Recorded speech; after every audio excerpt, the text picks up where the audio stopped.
નમસ્કાર દર્શક મિત્રો, મિરર ઓફ ધી વર્લ્ડ ન્યૂઝમાં આપ સૌનું હાર્દિક સ્વાગત છે।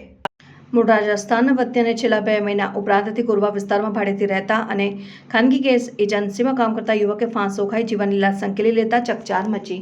પ્રાપ્ત માહિતી અનુસાર મૂળ રાજસ્થાનના કૈલાનસર વિસ્તારનો વતની જે છેલ્લા 2 મહિના ઉપરાંતથી વડોદરા શહેરના ગુરવા વિસ્તારમાં આવેલા હરસિદ્ધિ માતાના મંદિરની બાજુમાં ભાડેથી રહેતો હતો અને ખાનગી ગેસ એજન્સીમાં ફરજ બજાવી પોતાનું ગુજરાન ચલાવતો દિનેશભાઈ ગેવરરામ બિશ્નોઈએ ગતરોજ કોઈ કારણોસર ફાંસો ખાઈ જીવન ટૂંકાવ્યું હતું। પરિવારમાં 7 બહેનોનો એકમાત્ર ભાઈ દિનેશ 4 પુત્રીઓનો પિતા પણ છે અને પત્ની પ્રેગ્નેન્ટ છે।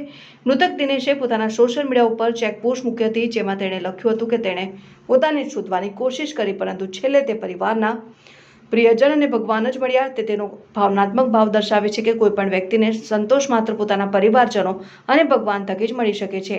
દિનેશ પોતાની રાજી ખુશીથી જ 2 મહિના અગાઉ વડોદરા પરત આવ્યો હતો અને ગેસ ડિલિવરી બોય તરીકે ફરજ બજાવતો હતો।